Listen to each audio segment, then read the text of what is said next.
Wahid terus bekerja mengangkut karung demi karung di Pasar Induk Beras Cipinang, Jakarta Timur.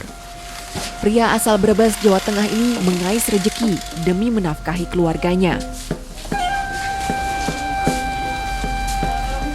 Sudah 30 tahun lebih, bapak dengan 5 anak ini menjadi kuli angkut di Pasar Beras Cipinang. Namun, upah yang didapat tak pernah sebanding dengan peluh yang menetes di tubuhnya. Satu karung cuman 10 perak. Ya kadang-kadang kalau lagi sepi ya 40, kadang-kadang kalau lagi rame ya 50 gitu. Ya kalau dapat 50 ya nggak cukup. Buat makan sendiri aja kurang gitu.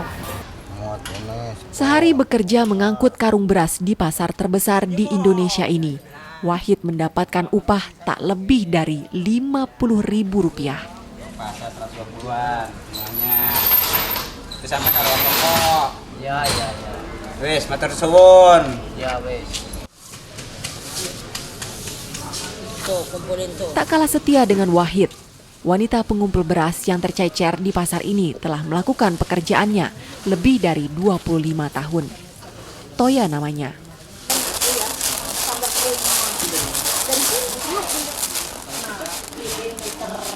Ia janda beranak 3 yang sejak pagi buta telah berjuang mengumpulkan bulir-bulir beras yang terserak remah-remah karung beras yang dipindahkan. Upahnya memungut beras yang tercecer tak banyak. Bahkan kerap tak cukup untuk makan dan membiayai sekolah anaknya. Kadang-kadang nggak dapat, kalau lagi nggak ada kerjaan nggak dapat, nganggur. Paling tidur, nggak dapat duit, nggak dapat beras. Toya, Wahid, dan Ayong adalah orang-orang yang hidup di Pasar Beras Cipinang. Mereka saling menyokong dan memompa denyut nadi pasar ini.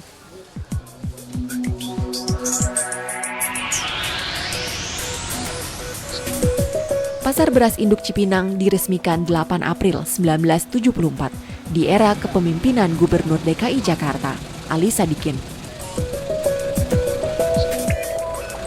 Pasar yang terletak di Pisangan Lama, Jakarta Timur ini didirikan sebagai bagian dari strategi sistem ketahanan pangan. Upaya untuk bisa menempatkan sentra-sentra tertentu, kemudian menjadikan itu aksesibel, itu memang ada perhitungan-perhitungan teknis ya. Misalnya, kenapa beras ditempatkan di Cipinang misalnya? Karena Anda tahu itu adalah akses menuju ke Kerawang, ya, di mana kereta-kereta barang dalam hal ini mengangkut komoditi beras, dan itu bisa langsung ke persis di stasiun kereta api Cipinang. Itu adalah pasar sentra beras Cipinang, artinya itu langsung bisa di drop gitu. Nah, ini memang salah satu tujuan kenapa juga pemerintah Belanda membuat stasiun dan membuat kereta api, rel kereta di 1875, agar pergerakan komoditas dalam hal ini rempah-rempah itu juga dimudahkan. Nah, kemudian juga kemudahan akses itu menyebabkan tidak akan ada permasalahan. Dengan lebih dari 100 gudang dan daya tampung 200.000 ton, pasar ini mampu membandrol harga lebih murah dibanding pasar manapun di Jakarta.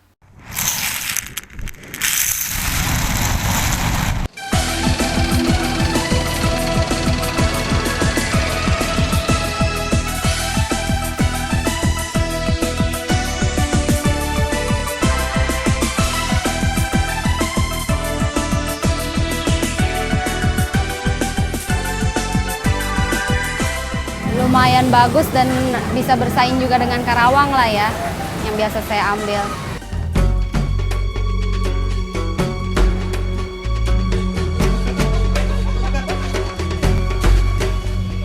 Keberadaan 700 toko dan 800 agen penjual mengukuhkan tempat ini sebagai salah satu pusat perdagangan beras terpenting di Pulau Jawa. Pasar yang memiliki luas lebih dari 35.000 meter persegi ini melayani kebutuhan masyarakat Jakarta hingga luar Pulau Jawa. Beras yang masuk ke pasar ini mencapai 4.000 ton setiap hari, terutama dipasok dari Karawang dan Cirebon. Beras yang masuk ke pasar induk ini kurang lebih hampir sekitar 60-65% itu datang dari daerah Jawa Barat ya, khususnya sekitar Pantura ya.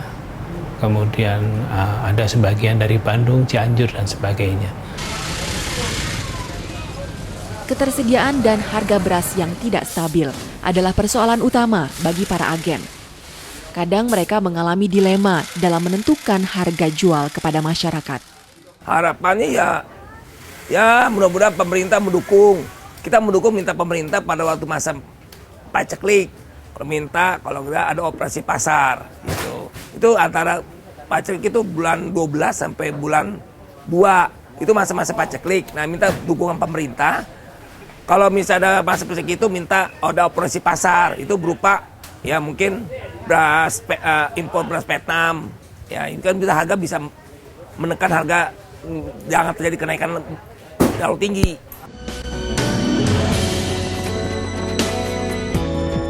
Masuknya beras impor yang berasal dari Thailand dan Vietnam dikhawatirkan juga mengancam keberadaan beras lokal.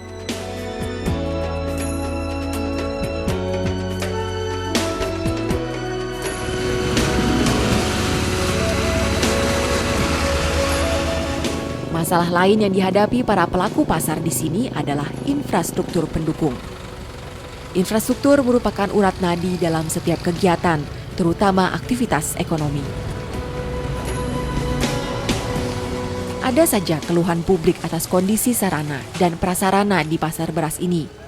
Yang paling sederhana adalah keluhan atas kondisi jalan. Pengelolanya udah bagus, cuman yang jadi masalah ya mungkin jalannya aja agak kurang bagus sedikit, kurang memadai gitu. Ya pada bolong-bolong itu aja, yang lain sih bagus. Jalan rusak tentu ini sebenarnya tidak sepenuhnya tanggung jawab kita, karena lingkungan yang ada di sini ini kalau boleh dibilang juga sudah berubah, tidak seperti yang kita harapkan.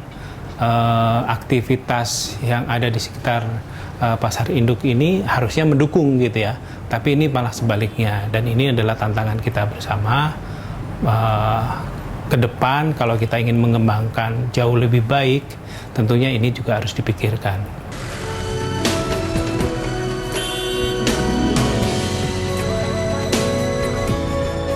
Tempat yang menjadi acuan utama untuk mendapatkan informasi stok beras, pasokan beras, distribusi dan harga ini ditantang untuk membenahi fasilitasnya.